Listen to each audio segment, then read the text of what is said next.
Pose de la première pierre de la raffinerie d'or Kankou Moussa cet après-midi à Senou par le président de la République par intérim. Cette raffinerie, financée à hauteur de 30 milliards de francs CFA, aura une capacité de production de 20 tonnes de lingots d'or par mois. Fin de la mission technique et politique de l'Organisation internationale de la francophonie au Mali, qui, après avoir rencontré les institutions de la République, la société civile, les partenaires techniques et financiers et une trentaine de partis politiques, a pu recenser les différentes préoccupations des autorités maliennes. Et puis sport football, en attendant dimanche pour voir les 11 créateurs de Nyarila confirmés face au Stella Club d'Abidjan. C'est l'Union sportive de Bougouni qui ouvrira demain samedi les hostilités pour les rencontres retour de la Coupe CAF face à Okam du Cameroun, battu 1-0 à l'aller. Voilà, mesdames, messieurs, bonsoir et bienvenue à l'information sur l'ORTM. Le président de la République, par intérim, a reçu ce matin en audience une délégation de l'Organisation internationale de la francophonie, OIF, en séjour dans notre pays. Il s'agit d'une mission de prise de contact avec les autorités nationales, la classe politique et la société civile en vue d'accompagner notre pays dans la sortie de crise. L'OIF est disposé à appuyer notre pays dans les perspectives des élections générales et de la réconciliation. C'est ce qu'a laissé entendre le chef de la délégation, le Canadien Philippe Boulne, à sa sortie d'audience au micro de Soumaïla Berté. Nous sommes une délégation qui a été dépêchée par le secrétaire général, M. Abdou Diouf, une mission d'information de contact qui vise à venir prendre contact avec les autorités maliennes, avec les partis politiques, avec la société civile et avec les partenaires internationaux pour faire le point sur la situation, également sur les perspectives de sortie de crise. Comme vous savez, la francophonie accompagne le Mali dans cette sortie de crise et souhaite l'accompagner. Nous venions également discuter des façons dont la francophonie peut appuyer le Mali, notamment au niveau du processus électoral et du processus de dialogue et de réconciliation. Le Mali est un pays important pour la francophonie, un des pays membres fondateurs, actuellement suspendu, mais on espère que très bientôt, avec cette sortie de crise, le Mali pourra réintégrer la grande famille francophone. Fin du 42e sommet ordinaire des chefs d'État et de gouvernement de la CEDEAO, tenu à Yamoussoukro en Côte d'Ivoire. Parmi les décisions du sommet, la reconduite d'Alassane Dramane Ouattara comme présidente en exercice de la CEDEAO et un engagement ferme de la communauté aux côtés du Mali dans la reconquête de son intégrité territoriale. Le compte rendu de nos envoyés spéciaux, Aruna Diara et Tchessira Emmanuel Dambélé. Avec l'exacerbation des problèmes de sécurité dans la sous-région, terrorisme, piraterie maritime sur les côtes, la CEDEAO a décidé d'évoluer vers une vision plus large des questions sécuritaires.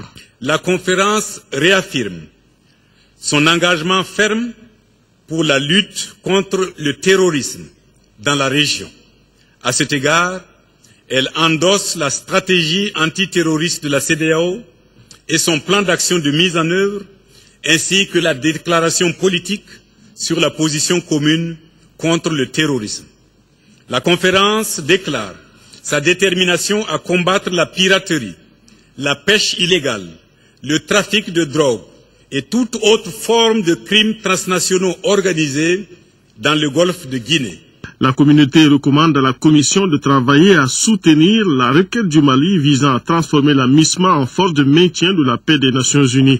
Plus de défis sécuritaires attendent donc Alassane Dramane Ouattara, reconduit par ses pairs comme président en exercice de la CEDEAO pour un second mandat.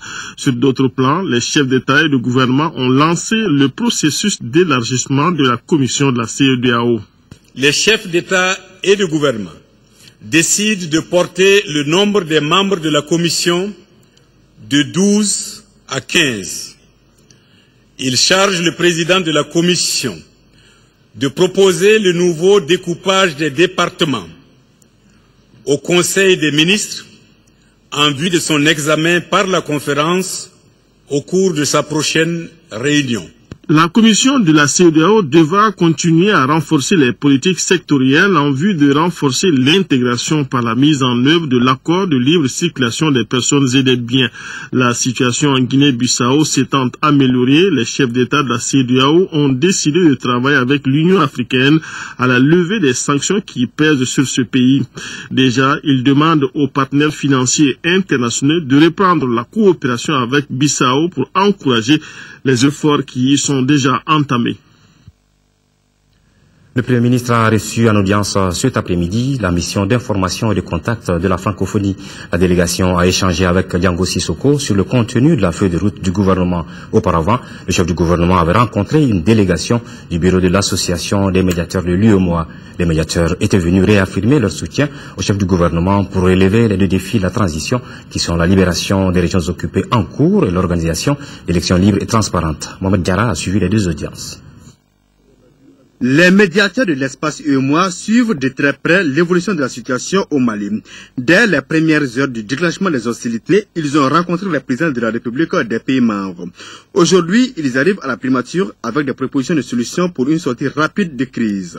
Nous sommes revenus nous impliquer, manifester notre solidarité. Nous avons rencontré toutes les autorités, tous les acteurs de la vie politique et sociale malienne. Les interlocuteurs de Diango Sissoko se réjouissent de la normalisation progressive de la situation. Premier acte fondamental posé par les autorités maliennes selon eux, l'élaboration et l'adoption d'une feuille de route. Les médiateurs sont tout de même convaincus que les Maliens doivent se parler, se comprendre et regarder dans la même direction. Un dialogue inclusif qui devra permettre aussi le retour à une vie normale à Bamako, notamment à la suite d'élections. Nous sommes particulièrement optimistes. Les médiateurs ont saisi cette opportunité pour faire part au Premier ministre des conclusions de leur réunion statutaire tenue à Niamey, au Niger. Les préoccupations des médiateurs sont également partagées par la délégation de l'Organisation internationale de la francophonie. Elle l'a fait savoir au cours de l'audience que le Premier ministre lui a accordée. Nous avons parlé de la mission, notre mission d'information et de contact, qui est un peu également sa mission, parce que elle a été décidée suite à sa rencontre qu'il a eue la semaine dernière avec le secrétaire général de l'OIF. Et donc, suite à cette rencontre, il a été décidé d'envoyer une mission d'information et de contact ici au Mali pour faire un point sur la situation, sur les perspectives de sortie de crise, en particulier sur la feuille de route et la mise en œuvre des engagements des deux volets. Le processus électoral, d'une part, la réconciliation et le dialogue, d'autre part, et également faire des recommandations au secrétaire général et aux instances de la francophonie quant à l'action que l'OIF pourrait tenir pour appuyer ces engagements. Rencontre avec les institutions de la République, la société civile, les partenaires techniques et financiers et une trentaine de partis politiques maliens. Voilà le bilan de la mission technique et politique de l'Organisation internationale de la francophonie OIF au Mali. Cette mission qui fait suite à la rencontre du Premier ministre Diango Sissoko avec le secrétaire général de l'organisation la semaine dernière a pu recenser les différentes préoccupations des autorités maliennes. Aïssata Ibrahim Maïga était présente à la conférence de presse organisée par la mission de l'OIF. Fin de mission pour la délégation de l'Organisation internationale de la francophonie au Mali, une mission qui fait suite à la visite du Premier ministre malien au secrétaire général de l'organisation qui a tout de suite dépêché des experts techniques et politiques pour recenser les besoins des autorités maliennes. C'était une mission d'information et de contact qui avait pour but d'abord de prendre contact avec les plus hautes autorités du pays, avec les responsables des institutions, avec la classe politique, avec également la société civile et les partenaires internationaux. De cette mission qui prépare également les interventions futures de l'Organisation internationale de la francophonie au Mali, il ressort que les principales préoccupations du moment concernent la mise en œuvre de la feuille de route, l'organisation d'élections crédibles et transparentes, et la création d'un comité de dialogue et de réconciliation. Pour nous, cette feuille de route est particulièrement importante pour la sortie de crise et également pour définir un peu ce que l'OIF peut faire. L'OIF a des réseaux d'experts qui peuvent être mobilisés pour appuyer la mise en œuvre de cette feuille de route, que ce soit au niveau des élections, enfin du processus électoral, au niveau du dialogue et de la réconciliation, au niveau de la justice ou des droits de l'homme. En tout cas, selon le chef de la délégation, le Mali, en tant qu'État membre et vu les objectifs de l'Organisation internationale de la francophonie, peut compter sur l'accompagnement technique de l'organisation en ce qui concerne l'atteinte des objectifs de la transition. À présent, le contenu de ce communiqué avant de poursuivre ce journal. Le directeur général du budget informe les fonctionnaires et contractuels des collectivités territoriales des régions de Tombouctou, Gao et Kidal, payés sur le budget d'État et sur billetage, que 2 pôles sont donc retenus pour le paiement de leur salaire du mois de février 2013. Pôle de Bamako pour les travailleurs déplacés des 3 régions à Bamako et environ. Au niveau du pôle de Bamako, les paiements se feront le lundi 4 et mardi 5 mars 2013 à partir de 9h au lycée Askia Mohamed de Bamako pour les 3 régions du Nord. Pôle de Mopti pour les travailleurs restés dans les 3 régions et ceux déplacés à Mopti et environ. Au niveau du pôle de Mopti, les paiements se feront le lundi 4, mardi 5, mercredi 6, jeudi 7 et vendredi 8 mars 2013 à partir de 9h au gouvernorat de Mopti pour les 3 régions du Nord. Le directeur général du budget s'est compté sur la bonne compréhension de tous. Le Haut Conseil des collectivités a organisé ce matin une journée d'échange sur la feuille de route du gouvernement.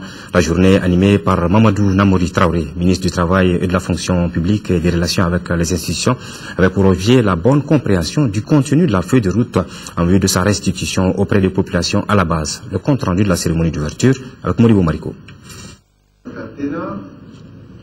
Une matinée d'échange avec les conseillers nationaux sur la feuille de route.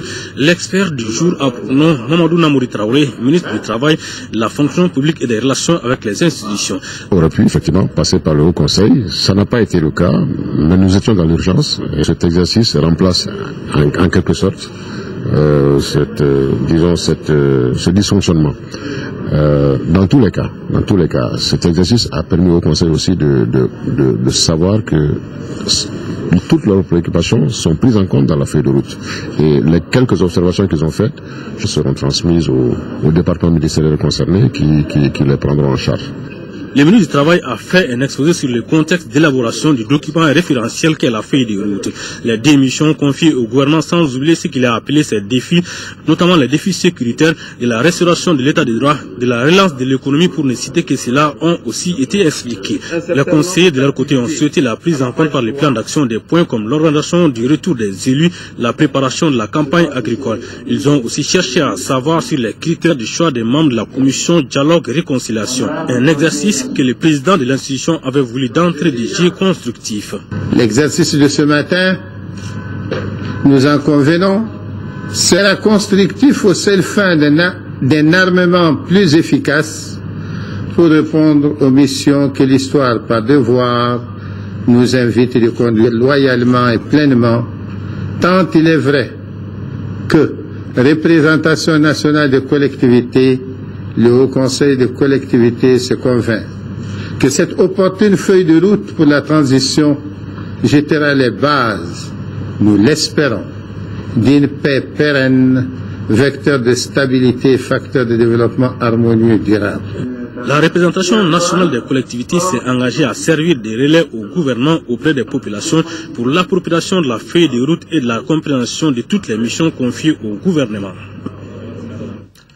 Le président par intérim de l'Assemblée nationale du Mali, à la tête d'une importante délégation de parlementaires en visite à Paris, a été auditionné par la commission défense et sécurité de l'Assemblée nationale française. Le professeur Younousi Touré et ses collègues ont répondu aux questions des députés français, questions relatives entre autres au déploiement des casques bleus au Mali, à l'organisation des élections, au retour des réfugiés, à la réconciliation et au dialogue intercommunautaire. Magamfi Konaté depuis Paris. Touré et sa délégation avaient des messages à transmettre aux élus français. Sur la question du déploiement des casques bleus au Mali, la réponse de Younousi Touré est sans équivoque. Vous avez les soldats maliens, appuyés par les soldats français et les soldats africains, qui défendent un territoire, qui défendent la liberté d'un peuple, qui défendent l'intégrité d'un peuple. Et de l'autre côté, vous avez des djihadistes, des terroristes, des trafiquants de drogue. Je crois qu'il n'y a pas une interposition à faire là. Il y a à prendre part à l'éradication, n'est-ce pas, de ces terroristes. Par conséquent, la mission des casques bleus doit être réorientée dans ce but et ne pas avoir une mission d'interposition entre deux forces, comme on a l'habitude de le voir ailleurs. L'effort de l'armée française est hautement salué au dire du président Touré. Cependant, des incompréhensions subsistent dans l'esprit du peuple malien quant à l'absence de l'armée malienne aux côtés de l'armée française à Tessalit. Répondant aux inquiétudes des élus français sur d'éventuelles discriminations à l'égard de certaines communautés, la réponse est apportée par le président du groupe parlementaire ADEMA. À la réalité, le Mali ne connaît pas d'ethnisme. Il n'y a pas de juxtaposition de peuplement, mais plutôt de symbiose, mais plutôt de superposition. Et je donnerai deux exemples. La configuration actuelle de l'Assemblée nationale du Mali. Le président que vous avez là, c'est un Soraï. Et il n'a pas été choisi pour le vice-président à l'époque par Soraï. Le deuxième est un Tamashek. Beaucoup d'entre vous probablement l'ont vu, c'est Assarid Amarkawan qui était là jusqu'à ce matin. Le troisième est un Peul. Le quatrième est un Bozo. Le cinquième est un Soninké. Et vous continuez comme tel. Le ministre de la Communication, porte-parole du gouvernement, a rendu visite hier, jeudi 28 février, à 4 radios de la place et à l'URTEL, l'Union des radios et télévisions libres du Mali. Son choix s'est porté sur la radio Benkan, la radio Clédou, la Voix des Jeunes, la radio Guintan et l'URTEL Manga Dambélé est venu encourager les responsables des structures visitées à faire preuve de professionnalisme et de patriotisme en cette période de crise. Une visite suivie par Ndeye Sissoko. C'est par la radio Benkan, une radio associative, que le ministre de la Communication, porte-parole du gouvernement, a commencé sa tournée dans des médias privés de Bamako. Manga Dambélé a également été dans une radio qui utilise à 90% le numérique, la radio Clédou. La troisième station visitée, la Voix des Jeunes, a pour mission de sensibiliser les jeunes sur des questions d'actualité. Quant à la quatrième, la radio Guintan, elle donne la part belle aux femmes. Les responsables des différentes radios ont salué la peine que s'est donnée le ministre en venant dans leurs locaux. Cette visite veut dire tout simplement que nous ne sommes pas seuls, que quelque part le département pense à nous et ça nous encourage à œuvrer davantage. Les fidèles auditeurs de la radio Clédou et ceux de la radio Guintan ont pu également écouter en direct le ministre Dambélé lors de son passage. Oh, merci beaucoup. J'ai un mot. Au siège de l'Union des radios et télévisions libres du Mali, URTEL, c'est une rencontre d'échange qui a eu lieu entre le ministre et les responsables de la structure. Une rencontre qui s'est déroulée dans la cour aménagée pour cause de coupure d'électricité. Y ont pris part une quinzaine de directeurs de radios privées de Bamako. Occasion pour le directeur de l'URTEL de remettre la liste actualisée de 302 radios privées du Mali au ministre et de lui faire part de ses préoccupations. Il s'agit vraiment de tenir compte de la situation dans laquelle vivent beaucoup de radios et particulièrement même des radios du Nord qui ont subi vraiment la crise, les dommages techniques que les radios ont subis, les dommages physiques, psychologiques que les travailleurs des radios ont subis. Nous avons aussi soumis à Monsieur le ministre notre attente par rapport à l'appui à l'URTEL pour sa mission d'accompagnement des radios et aussi l'implication des radios dans les processus de gestion de la transition. De son côté, le ministre Dambélé a insisté sur le professionnalisme, le patriotisme et le respect de la déontologie, toutes choses indispensables pour une sortie rapide de crise. Un pays dans la situation actuelle, les radios ont le devoir de cultiver la paix, de cultiver l'entente, de cultiver le patriotisme, le civisme. Pour que le Mali gagne ses batailles, il faut que les radios jouent pleinement leur rôle. La radio est un vecteur de développement, mais une radio qui contribue à souder les populations. Pour Manga Dambélé, cette visite n'est qu'un début et le dialogue reste ouvert. Environ 17 millions de francs CFA, c'est la contribution à l'effort de guerre du personnel du ministère du Logement, des Affaires foncières et de l'Urbanisme et des associations de chasseurs du Mali et de la Côte d'Ivoire. Cette contribution a été remise hier après-midi au ministre délégué chargé du budget. La cérémonie de remise a regroupé autour du ministre Marempa Samoura, son homologue du Logement, des Affaires foncières et de l'Urbanisme. Reportage de Agibou Koulibaly. 10 millions de francs CFA, dont 10 millions en chèques. C'est la contribution du personnel du ministère du Logement, des Affaires foncières et de l'Urbanisme. La Fédération nationale des confréries des chasseurs de la Côte d'Ivoire a donné 500 000 francs CFA et les chasseurs du Mali 810 000 francs CFA. C'est le geste symbolique et patriotique du personnel du département du Logement des affaires foncières et de l'urbanisme, tout personnel confondu. Et nous voulons aussi vous donner un message à transmettre aux forces armées de sécurité de notre soutien moral, surtout. Le soutien matériel et financier, c'est un soutien d'accompagnement symbolique. En recevant ces contributions, le ministre Marimpa Samoura rassure. Vous venez de prouver que même si vous n'êtes pas physiquement au front, votre cœur y est, dans la mesure où vous venez d'apporter un gros montant pour l'armée. L'armée le recevra, soyez-en sûrs. Ces présentes donations complètent à plus d'1,6 milliard de francs CFA au titre de contribution à l'effort de guerre. La Turquie renforce les capacités opérationnelles du ministère de la Santé de notre pays avec le don de 2 ambulances médicalisées. La valeur de ces véhicules est estimée à près de 58 millions de nos francs. La cérémonie de remise a eu lieu hier après-midi au ministère de la Santé. Fademba Keita. La Turquie manifeste une fois de plus son soutien au Mali. Ces véhicules spécialisés dans la prise en charge des malades ou des blessés ont été achetés et transférés à Bamako par l'Agence turque de coopération et de développement TICA. Ce don est significatif d'une part pour le domaine de la santé primordial pour augmenter la vie quotidienne des Maliens et d'autre part parce qu'il fait partie de l'ensemble des gestes de notre pays vis-à-vis du Mali. Ces 2 ambulances, dont le coût rendu à Dakar s'élève à 57 724 000 francs CFA, offerte gracieusement à notre pays en guise de don humanitaire, intervient à un moment où notre pays sollicite l'aide de tous ses pays amis en vue de récupérer le septentrion malien occupé par des terroristes. Le geste s'inscrit dans le cadre des activités de l'administration turque de coopération et de coordination TICA. Cette remise fait partie de sa politique de développement du secteur de la santé en Afrique. Autre cérémonie de remise de dons, cette fois-ci au ministère des Affaires religieuses et du culte.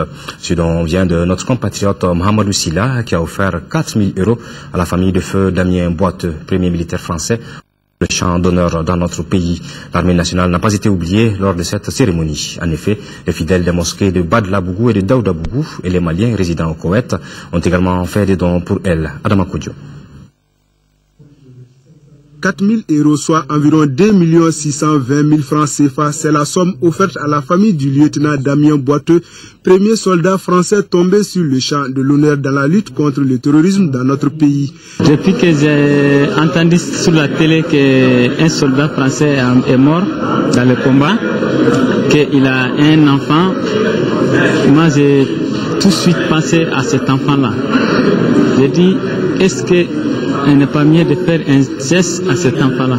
Par ce geste, en effet, il s'est fait l'ambassadeur de toute la communauté nationale malienne et de ses nombreux citoyens qui recherchent parfois comment exprimer leur profonde reconnaissance envers le chef de bataillon Boiteux pour son sacrifice et aussi envers tous ses frères d'armes. En saluant le geste, le ministre en charge des affaires religieuses a remercié le peuple et le gouvernement français pour leur soutien au Mali. Le peuple malien et les plus hautes autorités du pays resteront toujours marqués par la solidarité du gouvernement français et surtout par ses sacrifices humains. Le donateur a aussi offert 500 000 francs CFA à l'armée malienne.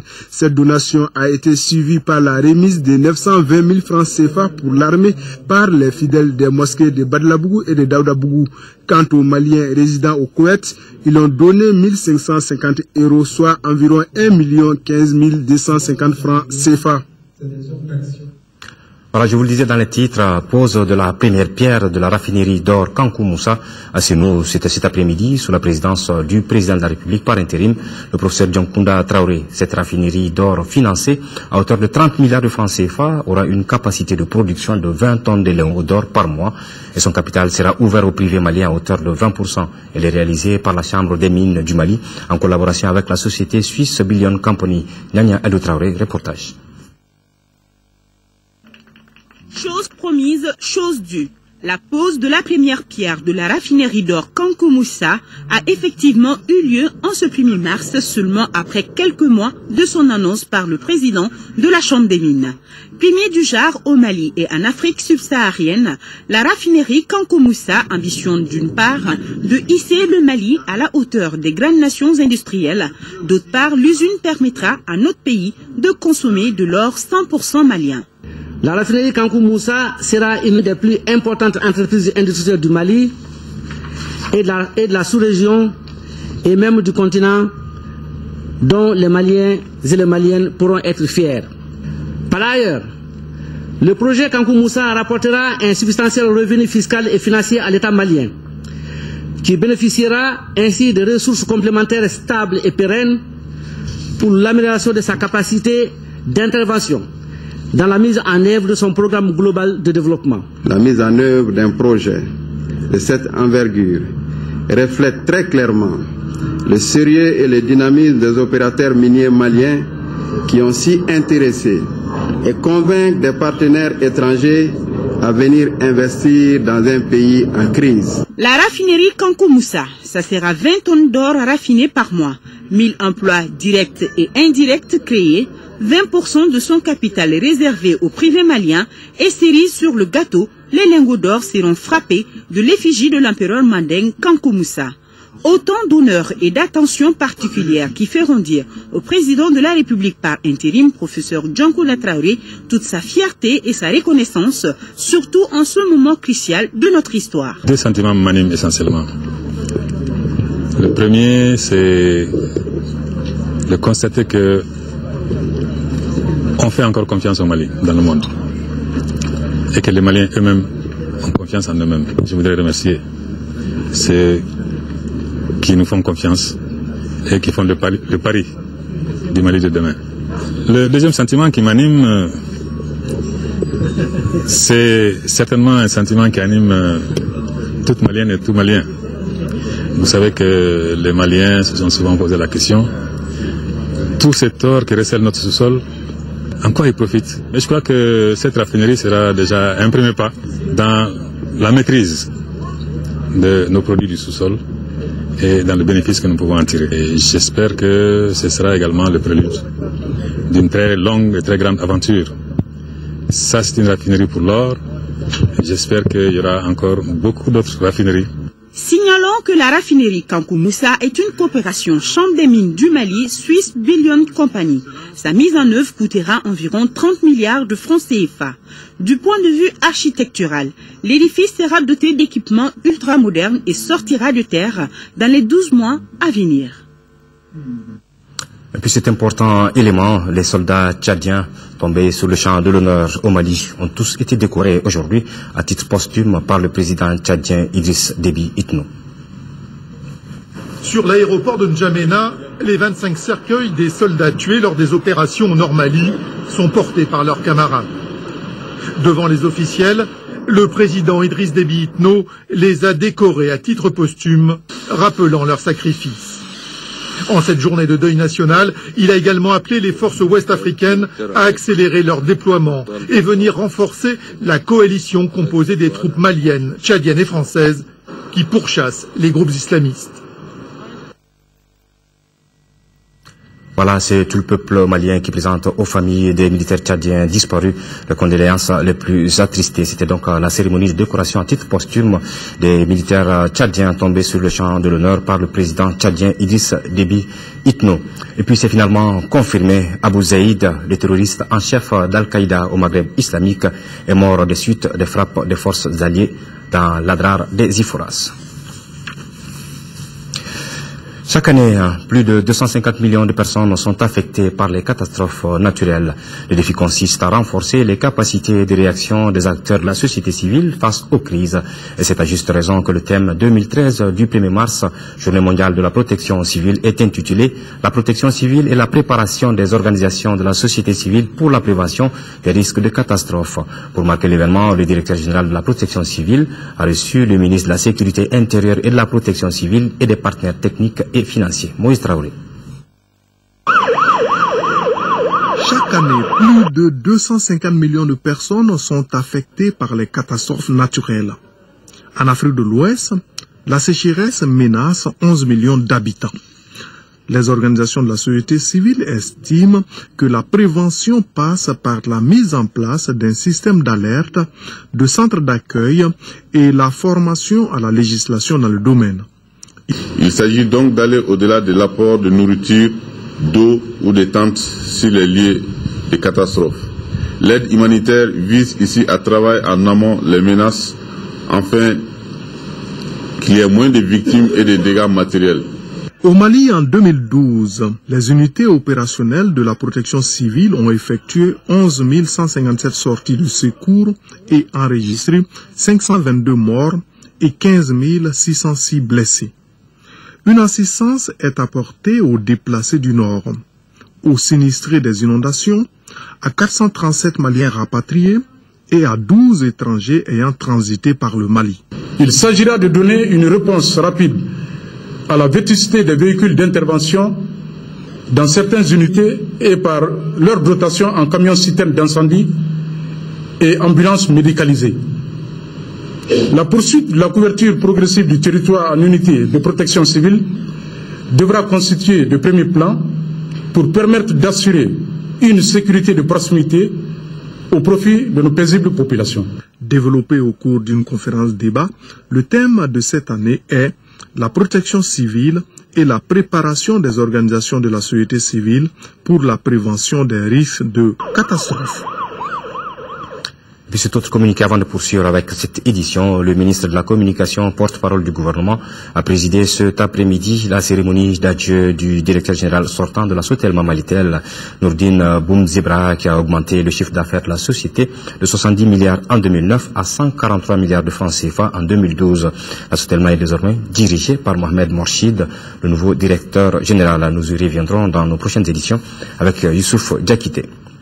Une mission du comité militaire de suivi de la réforme des forces de défense et de sécurité a sillonné les garnisons de la deuxième région militaire. L'objectif est d'échanger avec les chefs militaires et les hommes de rang sur les missions du comité tout en recensant leurs préoccupations majeures. Prima Kone. Le renforcement des capacités opérationnelles des forces armées de sécurité constitue l'une des aspirations des plus hautes autorités du Mali.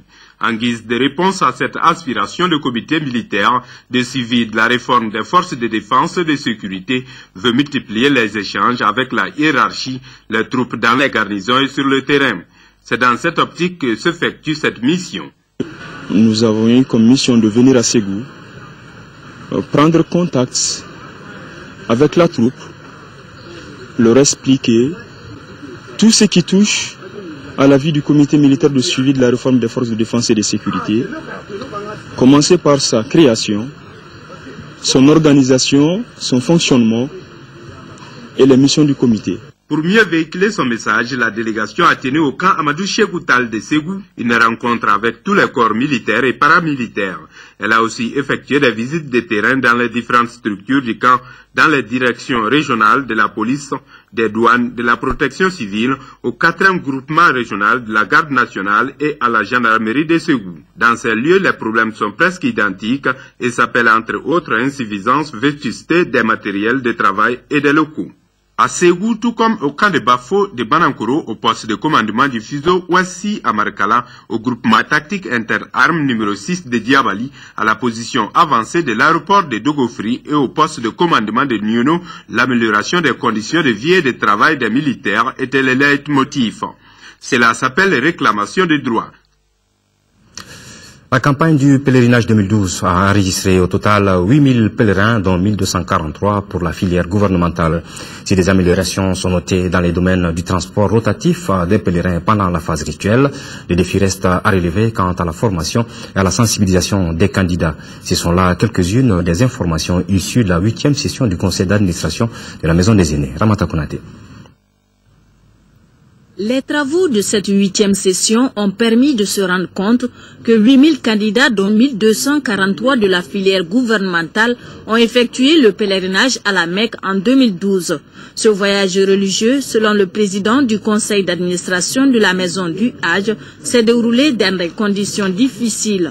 Malgré cela, la structure, selon Brahima Fomba, a enregistré des avancées dans les domaines du transport rotatif des pèlerins pendant la phase rituelle, l'institution des uniformes, entre autres. Cependant, des défis restent à relever. Beaucoup reste à faire, notamment en matière de formation et sensibilisation des candidats du Hajj et surtout en matière de transport. Pour relever ces contraintes et contribuer à l'amélioration des prestations de la maison du Hajj, le budget 2013 s'élève à plus de 367 millions de francs CFA. Il connaît une augmentation de 38% par rapport à celui de 2012.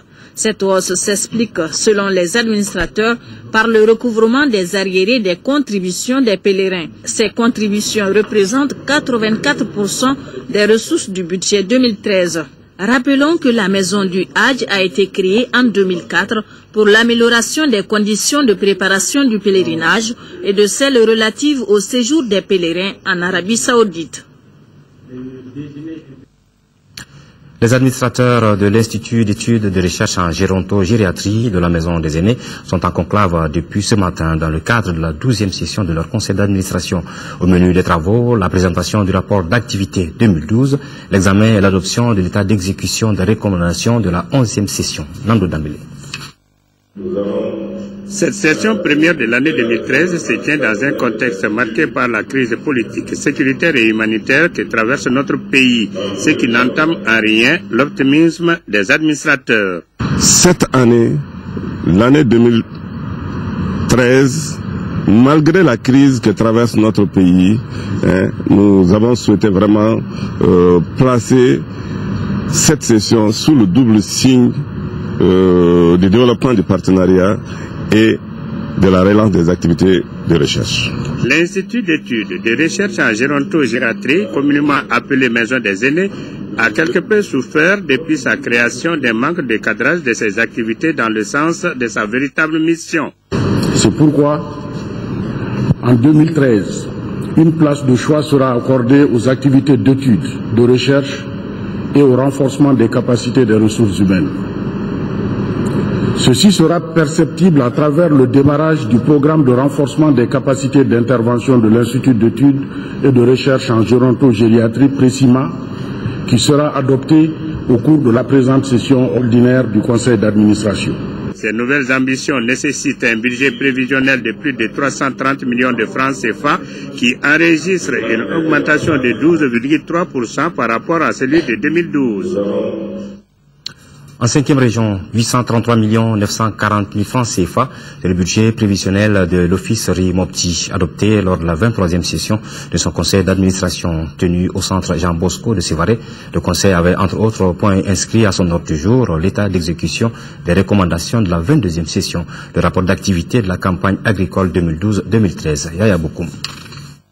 La présente session se tient dans un contexte très difficile, non seulement pour le Mali, mais aussi pour l'Office RIMOPTI, qui vit une double crise à la fois pluviométrique 2011-2012 et sécuritaire. La campagne agricole 2012-2013 s'est déroulée dans un contexte socio-économique défavorable, suite à une campagne agricole 2011-2012 catastrophique et les problèmes sécuritaires caractérisés par la baisse drastique des ressources propres de l'Office RI, de l'ordre de 65%, ayant entraîné le gel de plusieurs activités indispensables au bon fonctionnement de l'Office. Malgré un environnement socio-économique très difficile, certains résultats ont été atteints. S'agissant des acquis, l'Office RIMOPTI, en collaboration avec les partenaires au développement et les structures techniques au cours de la campagne agricole 2012-2013, a fait un appui gratuit en semences améliorées de riz à hauteur de 943,33 tonnes pour une valeur de 273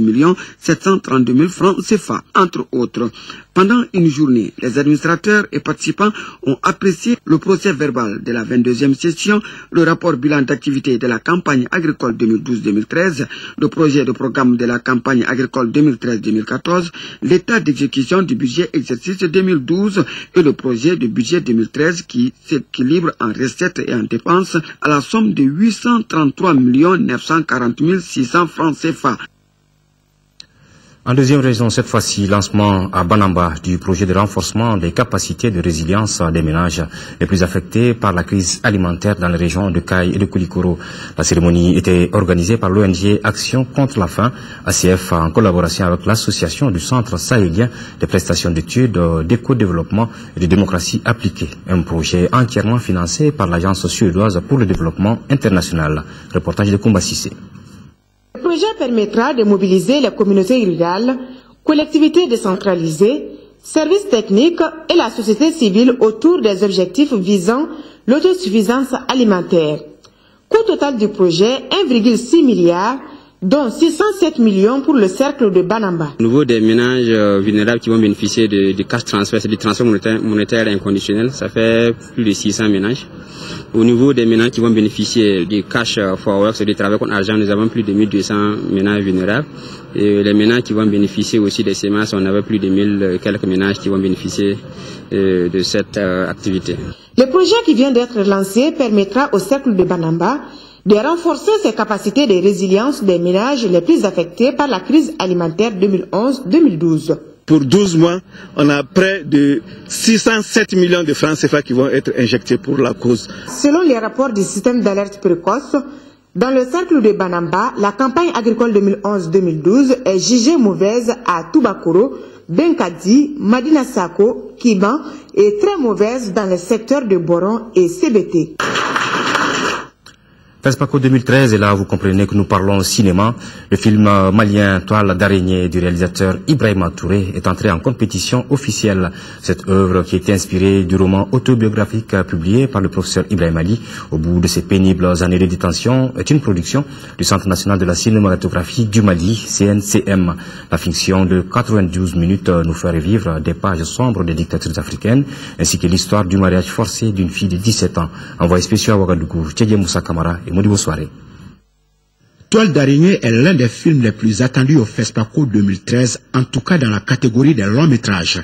Et cette affluence devant la salle du ciné Burkina est sans doute un signe annonciateur pour la conquête du trophée. Cette fiction qui fait revivre des moments pénibles de l'histoire politique de certains pays africains est portée sur écran 3 décennies après. Des périodes qui ont scellé le destin de nos peuples avec surtout le musellement des voix de conscience et l'écrasement brutal de toute velléité de contestation. Sur 700 films présentés, seuls 20 films ont été sélectionnés. Donc sur les 20 films, il y a le Mali. Donc ça veut dire qu'on reste toujours, malgré les vicissitudes de la vie, malgré les difficultés qu'on traverse, on reste toujours dans le concert des nations. Au-delà du martyre d'Ibrahim Ali, interprété par Yoro, le film en soi s'avère un cinglant témoignage à charge de l'intellectuel contre la démesure de l'autorité. Dans ce film, Mariama, une fille éduquée dans la pure tradition villageoise, refuse d'épouser le mari que veut lui imposer son père. D'intimidation à corruption, elle se trouve en prison où elle découvre un nouveau monde, l'univers carcéral. Toile d'araignée, une œuvre poignante, crue, qui peint sans phare tous ces excès d'une époque certainement révolue de notre société. La répression, l'horreur et des dictatures qu'il y avait en Afrique et qu'il y en a encore, et pas seulement en Afrique, mais dans d'autres pays du monde. J'ai beaucoup aimé, c'était un drame assez intense. Je n'ai pas lu le livre, mais j'ai été assez surpris par les retournements de situation. Et le film est magnifique.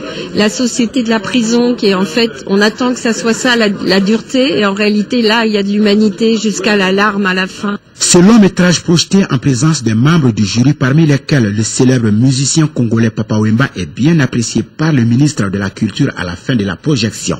Nous venons parce que nous y croyons. On ne vient pas à une bataille pour la perdre. Nous sommes venus effectivement pour un 4e étalon. Ce que j'ai vu ce soir avec les échos perçus par-ci par-là, même si cela ne me rassure pas parce que je ne suis pas du jury, cela renforce mon espoir dans ce film.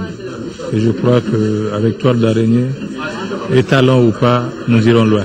À 2 jours de la fin du festival, l'espoir est donc bien permis, en tout cas, pour le film Toile d'araignée de décrocher des prix et pourquoi pas l'étalon de Yenenga, la plus grande distinction du FESPACO. Au sport football, Coupe de la Confédération africaine, tour préliminaire demain samedi. Au compte du match retour, l'Union sportive de Bougouni recevra l'Unisport Okam du Cameroun. Il y a 2 semaines à Yaoundé, l'équipe de Bougouni, vainqueur du trophée de la 52e édition de la Coupe du Mali, avait gagné par 1-0. Avant cette rencontre retour ici à Bamako, notre équipe de reportage dirigée par Abdul Karim Kaba est allée voir comment l'Union sportive de Bougouni prépare ce rendez-vous. L'Union sportive de Bougouni est consciente de l'enjeu de cette manche retour. Contre l'Unisport Okam de Cameroun, l'équipe de 2e division du Bani Monotier ne défendra pas seulement son avance d'un but. On ne va pas dormir sur les lauriers parce qu'on est là encore pour rééditer l'exploit du match aller. Et on est obligé de jouer devant notre public, mais avec la plus grande sérénité. Et il ne faudrait pas que cette victoire monte par la tête, parce que là quand même, je les ai fait savoir que ce match est déjà fini, donc on repart sur une base saine. Toutes les conditions ont été réunies par les responsables pour mieux aborder ce match retour. Avec l'appui de la fédération, nous nous sommes dit qu'il faudrait que les jeunes soient dans des conditions optimales pour essayer de réaliser l'exploit au Mali. Ne serait-ce que se qualifier. C'est ainsi que, de concert avec la fédération, l'équipe se retrouve actuellement à Bamako. L'union, la solidarité et le fair play seront les maîtres mots du groupe. Nous sommes en train de se motiver davantage parce que les plus durs sont à venir. On va rester concentrés, comme on le dit. On est en train de se donner la main, et la solidarité. Et rien que la solidarité, on est en train de se battre pour arracher cette victoire qui nous tient à cœur. Union sportive de Bougouni, Unisport Okam de Cameroun, c'est ce samedi au stade Modibo Keïta à partir de 16h. Football toujours, championnat national de Ligue 1 cette fois-ci, la 15e journée, marquant la fin de la phase aller, a démarré hier au stade Mamadou Konaté. Le stade malien de Bamako a terminé la mi-saison invaincu après sa victoire 2-1 sur le centre Salif Keïta. Et dans le choc au sommet de cette 15e journée, la AS Real a battu le Nianani Koulikoro par 1-0. Le résumé de ce match avec Siragatou Sissé. De tous les précédents chocs au sommet de la saison en cours, ce Real Niana de Koulikoro a été le moins disputé. L'enjeu a peut-être tué le match. Le seul éclair est intervenu à la 27e minute. Sur un débordement, le défenseur du Niana, Ibrahim Sako, prolonge le ballon dans ses filets. Score final 1-0 pour les Scorpions de l'AS Real. L'AS Real, 28 points, maintient la pression sur le Sobe, 2e.